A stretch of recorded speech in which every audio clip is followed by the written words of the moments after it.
5월 3일 의왕우리교회 새벽 예배에 함께 하시는 모든 성도님들을 이 시간 환영하고 축복합니다.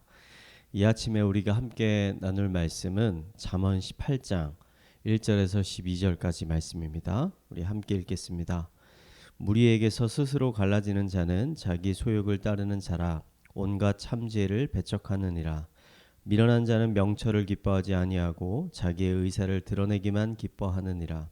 악한 자가 이를 때에 멸시도 따라오고 부끄러운 것이 이를 때에는 능욕도 함께 오느니라. 명철한 사람의 입의 말은 깊은 물과 같고 지혜의 샘은 솟구쳐 흐르는 내와 같으니라. 악인을 두둔하는 것과 재판할 때에 의인을 억울하게 하는 것이 선하지 아니하리라. 미련한 자의 입술은 다툼을 일으키고 그의 입은 매를 자청하느니라. 미련한 자의 입은 그의 멸망이 되고 그의 입술은 그의 영혼의 그물이 되느니라. 남의 말하기를 좋아하는 자의 말은 별식과 같아서 뱃속 깊은 데로 내려가느니라. 자기의 일을 게을리하는 자는 패가하는 자의 형제니라. 여호와의 이름은 견고한 망대라. 의인은 그리로 달려가서 안전함을 얻느니라. 부자의 재물은 그의 견고한 성이라. 그가 높은 성벽같이 여기느니라. 사람의 마음의 교만은 멸망의 선봉이요 겸손은 존귀의 길잡이니라. 아멘. 잠언에는 여러 가지 지혜의 말들이 많이 있습니다. 그 중에서 가장 많이 언급되는 것이 바로 말에 관한 것입니다. 잠언은 지혜로운 말은 그 사람을 영화롭게 하고 수많은 사람들을 유익하게 하지만 반대로 미련한 자의 말은 그 사람에게 큰 재앙이 된다라고 경고하고 있습니다. 오늘 4절 말씀을 보니까 명철한 사람의 입의 말은 깊은 물과 같고 지혜의 샘은 솟구쳐 흐르는 내와 같으니라 라고 기록되어 있습니다. 명철한 사람, 즉 지혜로운 사람의 말은 샘에서 흘러넘치는 시원한 물과 같아서 많은 사람들에게 기쁨과 유익을 준다는 의미입니다. 이 말씀을 읽으면서 창세기의 한 사건이 떠올랐습니다. 바로 아브라함과 그의 조카 롯의 사건입니다. 아브라함과 롯은 원래 함께 생활했는데 그들의 가진 소유물이 많아지자 각기 떨어져서 살게 되었습니다.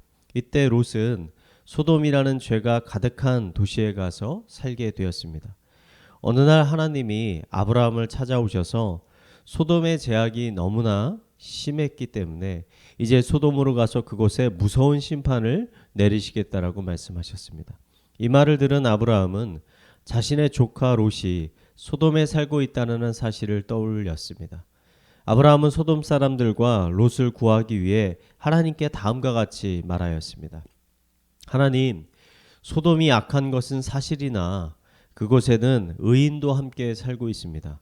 이 의인들을 생각해서라도 소돔을 한 번만 용서해 주시면 안 되겠습니까?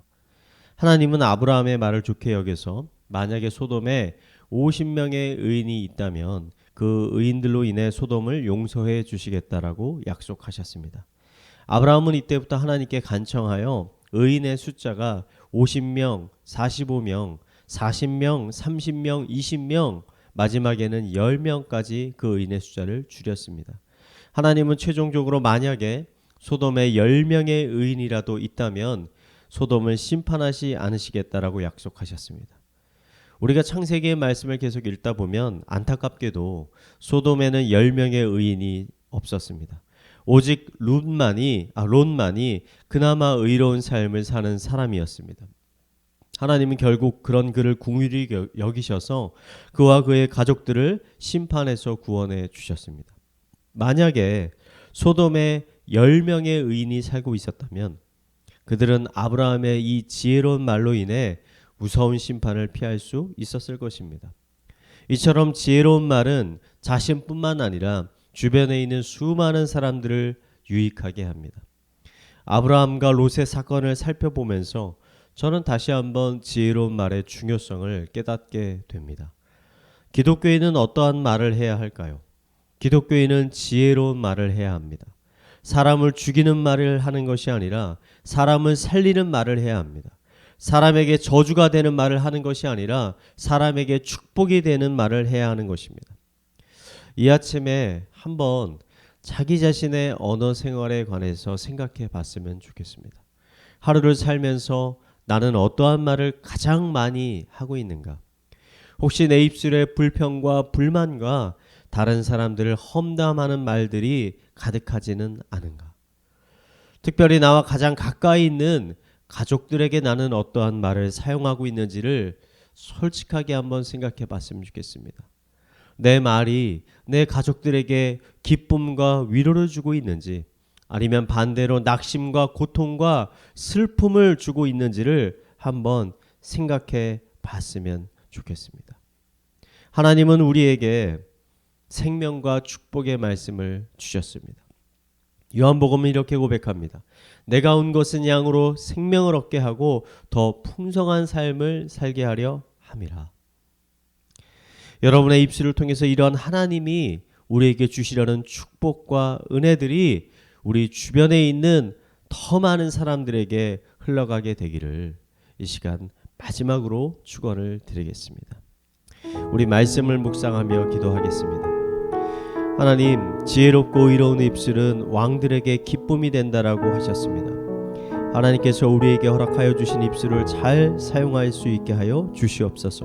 우리의 입술을 통해 복음을 전하게 하시고 이 입술을 통해 하나님의 영광을 드러나게 하여 주시옵소서. 사람을 죽이는 말이 아닌 살리는 말을 하게 하여 주시고 특별히 가족들에게 더 많은 사랑과 축복의 말들을 전할 수 있게 하여 주시옵소서. 우리 말씀을 묵상하며 기도하도록 하겠습니다. 기도하시겠습니다. 하나님 아버지, 우리의 입술을 주관하게 하여 주시옵소서. 성을 지키는 것보다 한 사람의 입술을 지키는 것이 어려움을 주님 앞에 고백하며 나아갑니다. 하루하루 하나님의 앞에서 아버지 겸손한 마음을 가지고 하나님이 기뻐하시는 뜻에 따라 아버지 우리의 입술을 사용할 수 있도록 하여 주시옵소서. 사람을 저주하거나 죽이는 말을 하는 것이 아니라 사람을 살리고 축복하는 말을 하게 하여 주시옵소서. 불평과 불만이 가득한 말이 아니라 찬양과 기쁨과 위로가 가득한 입술이 되게 하여 주시옵소서. 우리 입술을 통해서 살아있는 하나님의 복음을 전할 수 있도록 주님께서 인도하여 주시옵소서. 우리의 입술을 통해서 하나님의 영광을 올리게 하여 주시고 하나님을 더욱더 찬양하는 입술 될 수 있도록 주님께서 인도하여 주시옵소서. 이어서 우리 교회를 위해서 기도하도록 하겠습니다. 이 시간은 전도훈련반을 위해서 기도하겠습니다. 우리 전도훈련반의 양육과정을 통해 더 많은 성도님들이 복음을 알아가게 하여 주시고 이것을 통해 의형 우리 교회 주변에 있는 더 많은 사람들에게 복음을 전하게 하여 주시고 또 하나님의 은혜와 영광을 선포하게 하여 주시옵소서. 우리 전도훈련반을 위해서 함께 기도하도록 하겠습니다. 기도하시겠습니다. 하나님 아버지, 하나님께서 우리 교회에 허락하여 주신 전도훈련반 아버지 이 반을 축복합니다. 아버지 축복합니다. 아버지 이 훈련 과정을 통해서 우리가 더욱더 하나님의 복음을 깊이 알아갈 수 있도록 인도하여 주시옵소서. 하나님께서 우리에게 부어주시는 복음의 큰 은혜들을 우리가 먼저 경험할 수 있도록 인도하여 주시옵소서. 뿐만 아니라 하나님께서 깨닫게 하시는 그 복음을 아버지 우리의 입술을 통해서 우리 주변에 있는 자들에게 더 널리 전할 수 있는 아버지 그 열정과 아버지 마음과 열망을 아버지 우리 가운데 더 크게 허락하여 주시옵소서. 또한 이런 복음을 전파를 통해서 하나님께서 주시는 더 큰 기쁨들을 우리가 누릴 수 있도록 주님께서 인도하여 주시고 의왕 우리에게가 특히 아버지 복음으로 살아 숨쉬는 교회 되게 하여 주시옵소서. 우리 마지막으로 자신의 가정과 사회와 개인의 기도 제목을 가지고 기도하도록 하겠습니다. 기도하시겠습니다.